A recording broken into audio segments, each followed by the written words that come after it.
राजभक्ति। हमारी कहानी उन दिनों की है जब राजा गोखले विदर्भ पर शासन करते थे। गोखले न केवल एक महान योद्धा थे, बल्कि वे एक बुद्धिमान और न्यायप्रिय शासक भी थे, और इसलिए राज्य शांतिपूर्ण और समृद्ध था। एक दिन राजा अपने कुछ सामंतों के साथ शहर के उत्तर में स्थित जंगल में बाघ के शिकार पर निकले। हमेशा की तरह राजा ने बहुत तेज गति से घोड़ा दौड़ाया और जल्द ही अपने साथियों को बहुत पीछे छोड़ दिया। जंगल के एक घने हिस्से में पहुंचकर राजा ने अपनी गति कम कर दी और तभी उन्हें झाड़ियों में चलते हुए एक विशाल बाघ दिखाई दिया। जल्दी से उतरते हुए राजा ने अपने धनुष पर तीर चढ़ाया और विशाल जानवर के कंधे के ठीक पीछे निशाना लगाया। दुर्भाग्य से तीर किसी महत्वपूर्ण स्थान पर नहीं लगा और गुस्से में दहाड़ते हुए क्रोधित बाघ सीधा राजा की ओर लपका। दूसरा तीर चलाने का समय न होने के कारण राजा ने अपनी तलवार खींचने का एक हताश प्रयास किया। तभी जैसे ही बाघ छलांग लगाने के लिए तैयार हुआ, कुल्हाड़ी लिए एक आदमी झाड़ियों से बाहर निकला और इससे पहले कि बाघ इस नए दुश्मन पर हमला करता, उस आदमी ने अपनी कुल्हाड़ी से बाघ पर जोरदार प्रहार किया, जिससे जानवर वहीं मर गया। बहुत अच्छे, राजा ने कहा। निश्चित रूप से मेरी जान तुम्हारी वजह से बची है, लेकिन बताओ तुम कौन हो? मैं राम शर्मा हूँ, एक गरीब ब्राह्मण, उस आदमी ने धीरे से उत्तर दिया। मैं लकड़ी काटकर और बेचकर अपना गुजारा करता हूँ, राजा ने त्योरियां चढ़ाईं। तुम जैसे बहादुर आदमी के लिए ये एक तुच्छ जीविका है। यदि तुम स्वीकार करो तो मैं तुम्हें अपने रक्षक दल का कप्तान बना दूंगा। मुझे किसी इनाम की उम्मीद नहीं है महाराज, राम शर्मा ने गंभीरता से कहा, लेकिन आपकी सेवा करके मुझे खुशी होगी। और इस तरह राम शर्मा राजा के रक्षक दल का कप्तान बन गया और अपनी वर्दी में शानदार वो हमेशा पृष्ठभूमि में रहता, राजा के कल्याण पर चील की तरह नजर रखता। एक शाम राजा ने राम शर्मा को इशारा किया। हाल ही में महल के पीछे स्थित पुराने कब्रिस्तान से भयानक कराहने की आवाज़ें आने की शिकायतें मिली हैं। मैंने भी ये कराहें सुनी है महाराज, राम शर्मा ने कहा। मैं अभी जाकर जांच करता हूँ, राजा ने अपना हाथ ऊपर उठाया। इतनी जल्दी नहीं मेरे दोस्त। कई सालों से किसी ने उस कब्रिस्तान के अंदर जाने की हिम्मत नहीं की है। वहाँ एक खंडहर मंदिर है और कहा जाता है कि जो कोई भी प्रवेश करता है वो कभी जीवित वापस नहीं आता। मैं डरता नहीं हूँ, राम शर्मा ने मुस्कान के साथ उत्तर दिया, और ये कहते हुए वो कब्रिस्तान की दिशा में चल पड़ा। राजा ने उसे जाते हुए देखा और फिर पीछे जाने का फैसला किया, ये सोचकर कि राम शर्मा निश्चित रूप से एक बहादुर आदमी है, लेकिन अगर उसे कब्रिस्तान में किसी खतरे का सामना करना पड़ा तो मैं उसे सहायता देने के लिए पास ही रहूंगा। इस बीच राम शर्मा निडर होकर कब्रिस्तान में चला गया, जो विशाल पेड़ों से भरा हुआ था, लताओं से ढका हुआ था और एक अंधेरी और डरावनी जगह थी।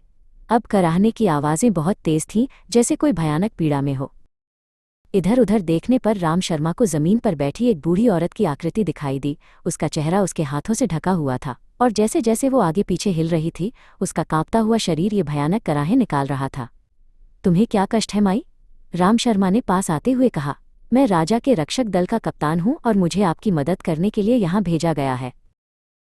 बूढ़ी औरत ने उसकी ओर देखा और अपना सिर हिलाया। तुम कुछ नहीं कर सकते। मैं राज्य की इष्ट देवी हूँ और मैं पीड़ा में हूँ, क्योंकि एक सप्ताह के भीतर अच्छे राजा गोखले की भयानक मृत्यु हो जाएगी। राम शर्मा भयभीत हो गया। निश्चित रूप से राजा को बचाने के लिए कुछ किया जा सकता है। केवल एक ही रास्ता है, देवी ने कहा, काली देवी के मंदिर में। यदि एक छोटे लड़के की उन्हें बलि दी जाए तभी राजा जीवित रहेंगे। राम शर्मा भयभीत हो गया। राजा के जीवित रहने के लिए कौन स्वेच्छा से अपने बेटे की बलि देगा? केवल एक ही उत्तर था, वह उसका अपना बेटा होगा जिसे वह बहुत प्यार करता था। जैसे ही राम शर्मा अनमने ढंग से महल की ओर चला, उसे जरा भी अंदाजा नहीं था कि एक पेड़ के पीछे छिपे राजा ने वो सब सुन लिया था जो कहा गया था।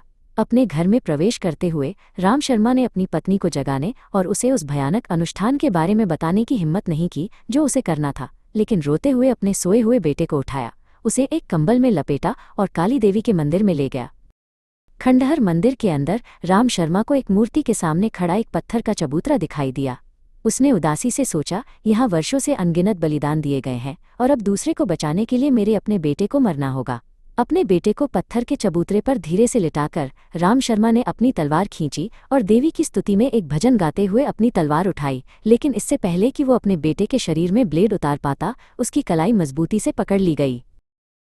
पीछे मुड़कर राम शर्मा को काली देवी के चमकते हुए रूप के सामने खुद को पाकर आश्चर्य हुआ। देवी मुस्कुराई और कोमल स्वर में बोली, अपने राजा की जान बचाने के लिए अपने ही बेटे की बलि देने को तैयार होना एक महान कार्य था। अपने बेटे को ले जाओ और खुशी खुशी घर जाओ कि मैंने आदेश दिया है कि तुम्हारे राजा पूर्ण जीवन जिएंगे।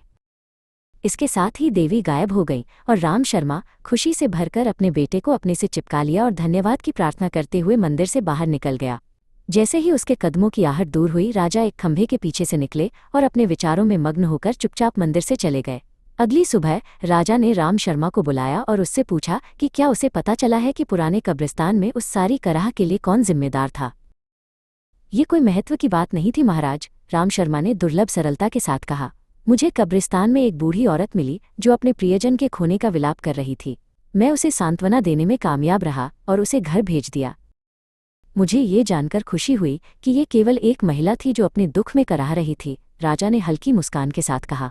फिर जैसे ही राम शर्मा जाने के लिए मुड़ा, राजा ने बाद के विचार के रूप में जोड़ा, जब देवी प्रकट हुई तब मैं बलि को रोकने ही वाला था। तुम्हारी वफादारी और भक्ति ने मुझे गर्व से भर दिया है और अब से तुम परिषद में मेरे मंत्रियों में से एक होगे और सबसे बढ़कर मेरे विश्वसनीय मित्र। सच्ची वफादारी और निस्वार्थ भक्ति, यहाँ तक कि बड़ी व्यक्तिगत कीमत पर भी अंततः पुरस्कृत होती है और ऐसा बलिदान राजा और परिवार दोनों की रक्षा करता है।